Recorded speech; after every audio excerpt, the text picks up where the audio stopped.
मैं Chandan Kumar Pandey Usha Martin world school के online अधिगम कार्यक्रम में सेट 4 पाठ योजना संख्या 19 में 10वीं की पाठ्यपुस्तक क्षितिज भाग 2 के काव्य खंड में शामिल राम लक्ष्मण परशुराम संवाद की व्याख्या के साथ उपस्थित हूँ। पिछली कक्षा में हम लोगों ने राम लक्ष्मण परशुराम संवाद के पहले और दूसरे अंश को पढ़ा। उसकी व्याख्या के दौरान हमने यह जाना कि राम ने शिव धनुष तोड़ दिया है। तभी महाक्रोधी परशुराम सभा में प्रवेश करते हैं और आग बबूला होने लगते हैं।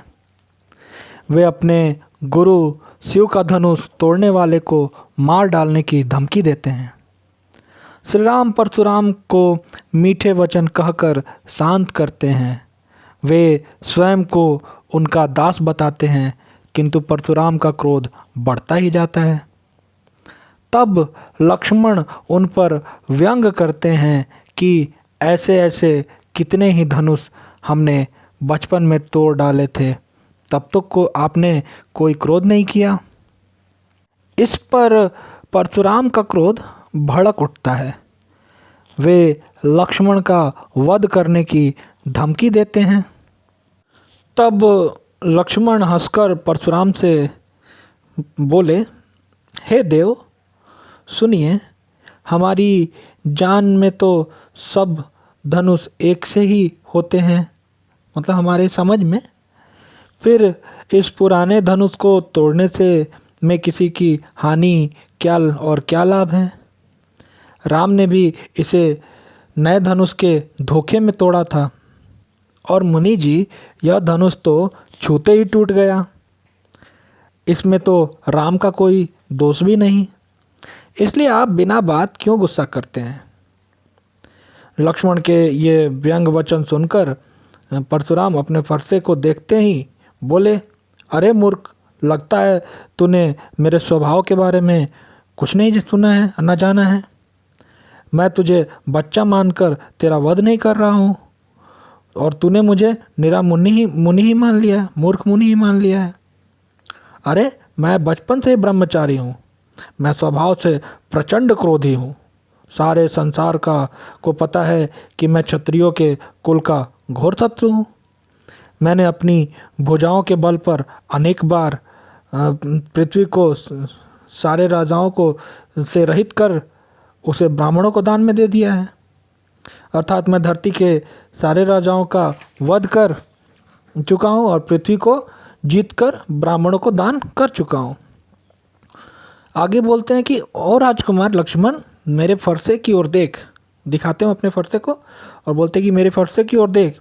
इस फरसे ने सहस्रबाहु की भुजाओं को काट डाला था। फिर वो बोलते हैं, अरे राजा के बालक लक्ष्मण, तू मुझसे भिड़कर अपने माता पिता को चिंता में डाल रहा है। अपनी मौत ना बुला। मेरा फरसा बहुत भयंकर है। यह गर्भों में पल रहे बच्चों का भी नाश कर देता है। अब अगले अंश में हम आगे की घटना का पठन कर उसकी व्याख्या को समझने का प्रयास करेंगे। राम लक्ष्मण परशुराम संवाद भाग 3। बिहसी लखनु बोले मृदु बानी, अहो मुनीसु महाभट मानी। पुनि पुनि मोह दिखाव कुठारू, चहत उड़ावन फूक पहारू। यहाँ कुम्हड़ बतिया को नाही, जे तर्जनी देख मरि जाही। देख कुठारु सरासन बाना, मैं कछु कहाँ सहित अभिमाना। भृगुसुत समुझी जनेऊ बिलोकी, जो कछु कहूँ सहाऊँ रिस रोकी। सुर महिसुर हरिजन अरु गाय, हमरे कुल इन पर ना सुराई। बधे पाप अपकीरति हारे, मारत हूँ पा परिय तुम्हारे। कोटि कुलिस सम वचन तुम्हारा, व्यर्थ धरहूँ धनुबान कुठारा। जो बिलो की अनुचित कहेऊ क्षमऊ महामुनि धीर। सुनी सरोस भृगुवंश मणि बोल गिरा गंभीर। आइए इसकी व्याख्या समझते हैं। बिहसी लखनु बोले मृदुबानी अहो मुनीसु महाभट मानी। मुनि की बातों को सुनकर लक्ष्मण हंसते हुए मीठी वाणी कोमल वाणी में बोलते हैं कि मैंने तो आपको एक महान योद्धा रूपी एक मुनि माना था। अहो मुनीसी अर्थात हे महामुनि, महाभट मतलब महान योद्धा माना था। मैंने तो आपको हे मुनि, आपको मैंने एक महान योद्धा माना था। ठीक है। पुनि पुनि मोहि दिखाओ कुठारू। लेकिन आप तो हमें पुनि पुनि मतलब बार बार, मोहि मतलब मुझे, दिखा रहे हैं, कुठारू मतलब वो कुल्हाड़ा जो फरसा जो कहा जा रहा है उसको। आप तो फिर भी हमें बार बार कुठार दिखाए जा रहे हैं। ये देखो मेरा कुठार कितना ताकतवर है, इससे सहस्र बाहु को मारा है मैंने, उसकी भुजाएं काटी है, आदि आदि बातें जब वो कर रहे थे तो मुझे आप बार बार कुठार दिखा रहे हैं। चाहत उड़ावन फूक पहाड़ू। आप तो लगता है कि फूक कर पहाड़ उड़ा देना चाहते हैं। चाहत चाहना, उड़ावत उड़ाना, फूक कर, और पहाड़ू मतलब पहाड़। आप तो फूक कर पहाड़ उड़ाना चाहते हैं, वैसा कुछ करने की इच्छा आपके मन में। तब वो बोलते क्या है लक्ष्मण मुस्कुराते हुए, यहाँ कुंभड़ बतिया को नाही। मतलब यहाँ पर कुंभड़ बतिया, कुंभड़ बतिया मुख्य रूप से कुम्हड़े के का फल होता है या फिर छुई मुई का पौधा।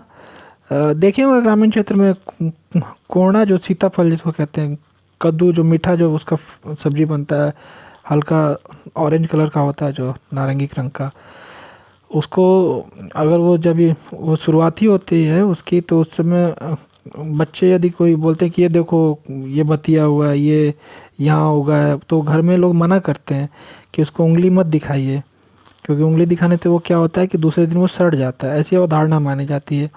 या फिर छुई मुई का पौधा होता है जिसको आप छूते हैं तो वो सिकुड़ जाता है पौधा। तो यहाँ पे कोई कुम्हड़ बतिया को नहीं, यहाँ मतलब इस जगह पे जब हम लोग को देखकर जब आप बार बार धमका रहे हैं तो हम लोग को कुम्हड़ बतिया मतलब कमज़ोर, यहाँ कुम्हड़ बतिया जो उदाहरण दिया है अपने आप को कमज़ोर बताने के लिए, यहाँ पर कोई कमज़ोर नहीं है। जे तर्जनी देख मरी जाही। जो तर्जनी अंगूठे के पास वाली जो उंगली है, वो अगर उंगली दिखाने से कोई मर जाए, ऐसा कोई यहाँ पे कमज़ोर व्यक्ति नहीं है। कुम्हड़ बतिया के जैसे नहीं है हम लोग, छुई मुई के पौधे के जैसे नहीं है हम लोग कि जो तर्जनी वो उंगली को देखकर मर जाएंगे बिना मतलब के ही। देख कुठार सरासन बाना। मैंने आपके शरीर पर कुठार उस फरसे को देखा जो आपने धारण किया है, और सरासन मतलब धनुष को, और बाण उसके तीर को। मैंने आपको देखा कि आप कुठार और धनुष बाण लिए हुए हैं। तो मैं कछु कहाँ सहित अभिमाना। तो मुझे लगा कि आप कोई योद्धा हैं, तो इसलिए मैंने कुछ अभिमान के साथ कुछ कहा, सहित अभिमान मतलब अभिमान के साथ मैंने कुछ कह दिया होगा आपको। लेकिन और आगे देखते हैं क्या होता है। भृगु सुत समुझ जनेऊ बिलो की। भृगु ऋषि के सूत मतलब पुत्र, ये परशुराम के लिए आया है।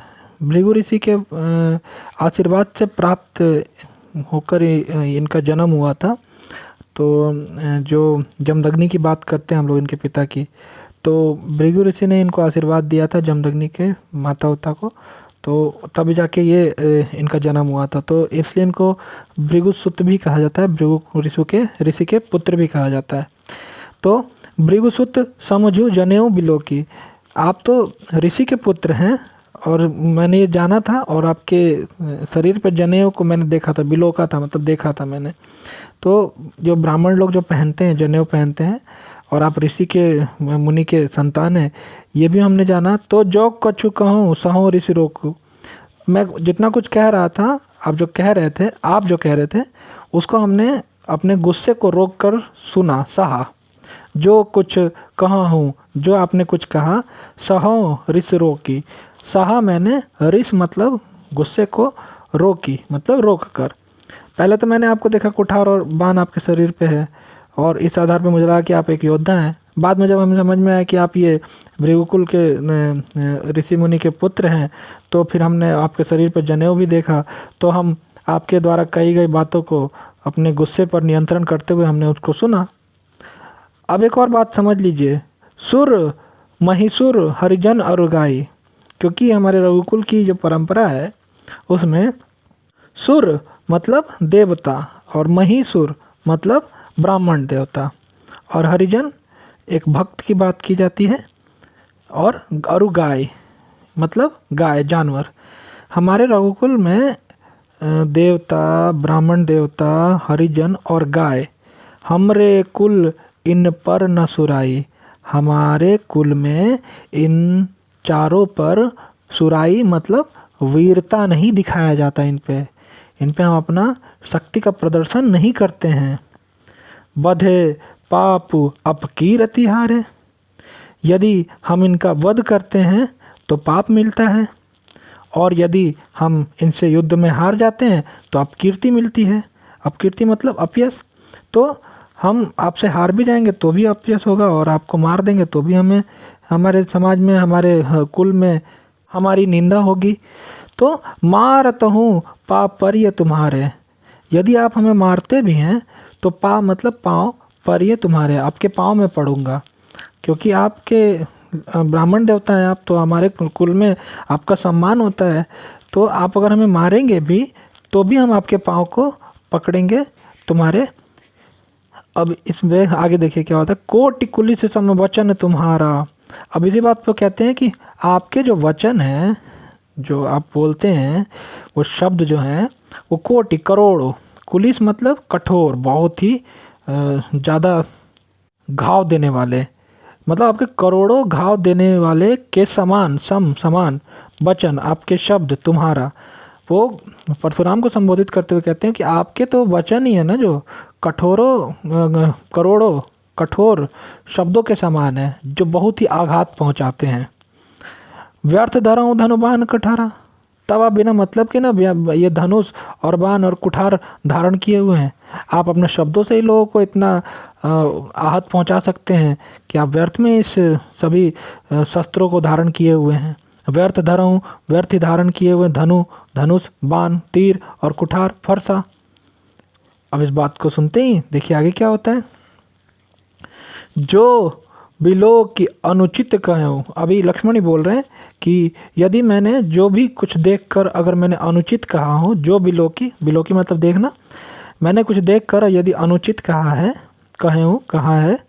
क्षमा हूँ महामुनि धीर, मुझे क्षमा कीजिएगा महामुनि, मुनियों के महामुनि, मुनि धीर जो धैर्यवान है, उसको धैर्यवान मुनि मुझे माफ़ कीजिएगा।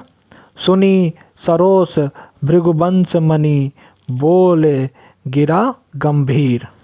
अब लक्ष्मण के द्वारा ये व्यंग वचन सुनकर ये भृगुवंश मणि, भृगुवंश मतलब भृगुवंश के मणि के समान, किसको माना है इसको, परशुराम। यहाँ पे भृगुसुत और भृगुवंश मणि ये परशुराम के लिए आया है। तो परशुराम बोले गिरा गंभीर, पूरा गंभीर मुद्रा में, वाणी में वो बोलते हैं।